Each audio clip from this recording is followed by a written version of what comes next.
86 жылы сол желтоқсан оқиғасына да қатыстым. Себебі менің жүрегім қазақ халқым деп соғатын жүрек еді. Қуылып кеттім сол желтоқсаннан кейін. Отбасы болуға дайын емес едім. Менде қиын уақыт басталды. Жетім болғандықтан сені таптап өтіп кеткісі келеді. Сондай ашынып айттым: Құдай, сен барсың ба, қайдасың, жоқсың ба? Әкеден айырылдым, шешеден айырылдым. Енді күйеуімнен де ажырасып кеттім. Бұл өмір не үшін? Мен осы өмірге тек жылау үшін келдім ба? Күйеуің жоқ болғаннан кейін де көп адам сен туралы дұрыс емес ойлайды. Сені бір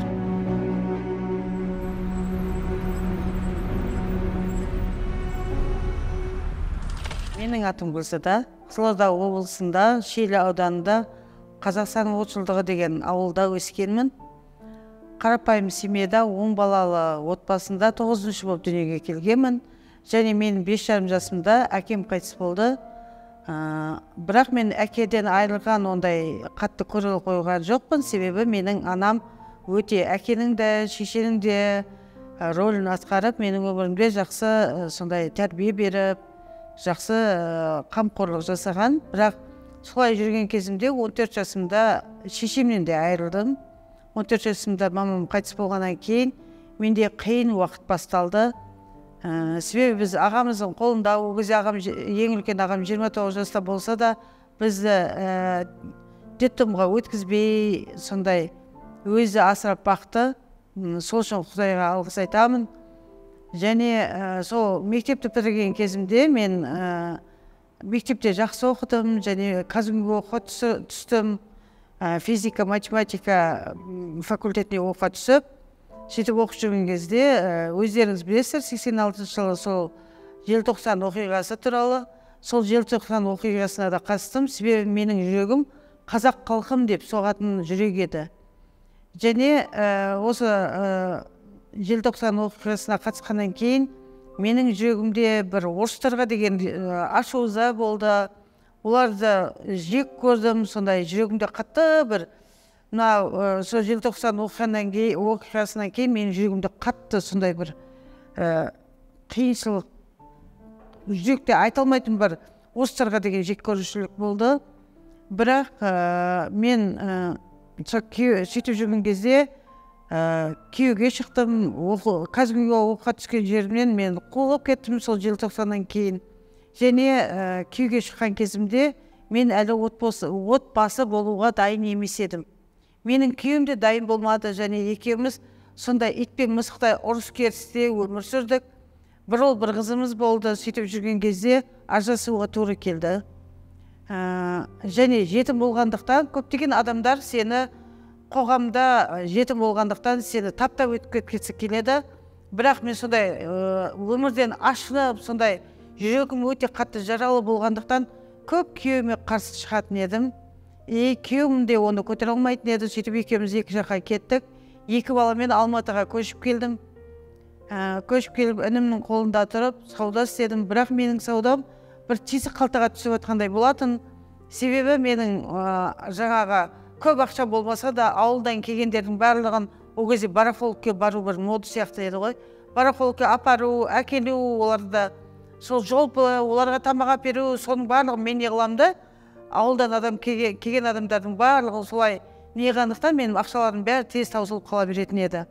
Және мен сондай, сосын күйеуің жоқ болғаннан кейін де көп адам сен туралы дұрыс емес ойлайды. Сені бір жағы қасқырдың аузы жесе де қан, жемесе де қан сияқты адамдардың барлығының көзқарасы саған күйеуің жоқ болғандықтан нашар қарайтын. Сөйтіп жүрген кезде мен қатты Құдайға сондай ашынып айттым: Құдай, сен барсың ба, қайдасың, жоқсың ба? Неге мен дүниеге келсем де осындай қиындықтар бола береді менің өмірімде? Неге менің өмірім барлығы әкеден айырылдым, шешеден айырылдым? Енді күйеуімнен де ажырасып кеттім. Бұл өмір не үшін? Мен осы өмірге тек жылау үшін келдім ба деген жүрегімде қатты сондай, ешкім мені түсінбейтін, ешкім мені сүймейтін сондай бір жүрегімде сондай сезім бар еді. Және мен Құдайды ана 7 қабат аспанның үстінде тұрып, қолында қамшысы бар, жазалағысы келген адамды жазалай салатын сондай қаһарлы, сондай бір өте қатал, сондай көретінмін Құдайды. сөйтіп жүрген кезімде бір күні жүрегімде қатты дауыс болды. Құдай, сен қайдасың, сен барсың ба? Егер бар болсаң, маған көрінші, сен қандайсың өзі? Мен бұл өмірге келгендегі, мені жаратқандағы сенің мақсатың не деген сондай қатты менің жан даусым жүрегімнен айқайлап, Құдайға сондай сиындым. Себебі екі баланы асырап бағу ол кезде өте қиын заман, Қазақстанда да қиын заман ғой. 93 жыл біз ажырасып кеттік, сол кездерде өте қиын жағдай еді. Сонымен 96 жылға дейін сондай қиындықпен өмір сүріп жүрген күнімде, бір күні мен солай сауда істеп тұрғанымда, түнде сағат 1-лерде қайтатын едік үйге. Сол таксиді тоқтатқанымда, сол таксист ол сенуші болып шықты, және ол маған айта бастады. Құдай туралы менен сұрады, сен кімсің? Әрине мен қазақпын, қазақ болғандықтан мен мұсылманмын ғой деп. Әрине әке-шешем ерте қайтыс болғандықтан әр жұма күндері сондай Құран оқытатынмын, пітір садақа беретінмін. Сондай істеу керек деген нәрсені мен істегендіктен өзімді қазақ болғандықтан мұсылманмын деп ойлайтынмын. Бірақ мұсылман туралы я Құранды оқып көрмегенмін, я бір солардың бір ілімдері туралы ешқандай білімім де жоқ. Және ешкім маған келіп, сол сен мұсылмансың ғой деп бір көмек қолын созым, немесе сол мұсылман туралы түсіндірген адам да жоқ болды.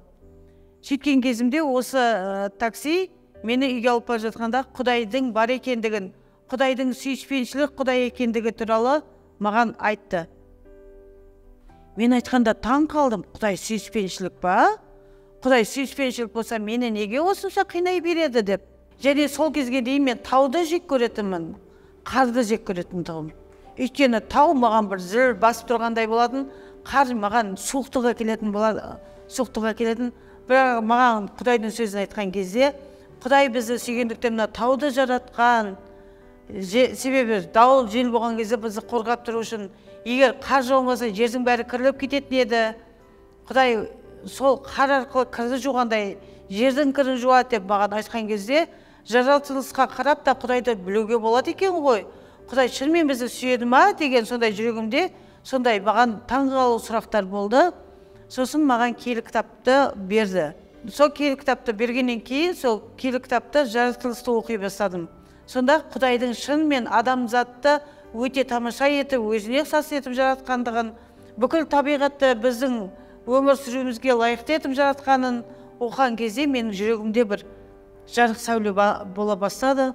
Және мен сол кезге дейін өзімді бір таптаза, мен дұрыспын, барлық адам кінәлі сияқты сезінетін едім. Бірақ Құдайдың алдында мен өзімнің өте күнәһар екенімді көрдім. Құдайдың шынымен сүйіспеншілігі қанша күнәһар болсам да мені сүйгендіктен кешіретіндігін көрдім. Сонда мен таң қалдым, бұл Құдай қандай Құдай деп, ар Құдайға сенуді үйрендім. Сөйтіп Құдайға сеніп, Құдайдың киелі жазбаларын оқып, және Құдай менің өмірімді 180 градусқа өзгертті. Біз 6 жыл күйеуімізбен бірге тұрғанда, күнде ұры соғу, ұрыс керіс осындай еді. Және сол күйеуіме деген ренішімнің бәрі басылып, Құдай туралы күйеуіме де айту керек екенін түсіндім. Және Құдайға келгеннен кейін 1,5 жылдан кейін күйеуіме барып, әдетте де қазақ әйелдері күйеуіне бармайды ғой қайтадан. Бірақ жүрегіме Құдай сондай сүйіспеншілік салғандықтан, ол да Құдайды түсінбей жүргендіктен, және біздің өмірлерімізде әртүрлі қарғыстардың бар екендігін білгендіктен, мен күйеуіме барып айтуды дұрыс көрдім. Өйткені Құдай солай жүрегіме салды. Балаларымызбен бірге дұға етіп, сиынып Құдайға, Құдай оның өмірін өзгертсін деп солай сиынып біз барып Құдай туралы күйеуіме айттым. Және әрине күйеуімде мені көре салып бірден оның барлығын қабыл алған жоқ. 1,5 жыл уақыт керек болды. 1,5 жылдан кейін тағы да сиынып солай күйеуіме барған кезде оның бірінші сұрағы маған Мұхаммед туралы болды. Мұхаммедіміз қайдан, мен қазақпын ғой деген. Бірақ осы солай сұрақ қойған кезде мен Исаның біз үшін өлгендігін, біздің өмірімізді құтқару үшін тозақтан, осы қарғыстардан құтқару үшін келгендігі туралы, біздің өмірімізді өзгертетін осы Иса Мәсіх қана екен, және ол бүкіл адамзат үшін келгендігі туралы айттым. Сол кезде ол көшіп біздің үйге қайтып келді. Және екеуміз қайта қосылып, осы толық отбасы болдық. Құдай оның өмірін де өзгертті, менің өмірімді де өзгертті. Осы арқылы біздің өмірлеріміз өзгеріп, толықтай отбасымызбен Құдайға сенеміз. 2 бала, Арман деген ұлым бар, Ләйла деген қызым бар, олар да осы Құдайдың жолында. Егер біз жаман нәрсе өмірімізде істейтін болсақ, оны балдарымызға айтпаймыз, ең жақын адамдарымыз. Ал бұл жолдың дұрыс екендігін көргеннен кейін, шынымен менің өмірім өзгергендігін көргеннен кейін, мен балаларыма да осы жолдың дұрыс екендігін, күйеуіме де осы жолдың дұрыс екендігін осылай айтып бастадым. Және біздің отбасымызда қазір 25 адамдай осы Құдайдың жолында. Және барлығымызда, мен бұрын сол қиналған кездерімде 2 қолымды төбеме қойып өлгім келетін.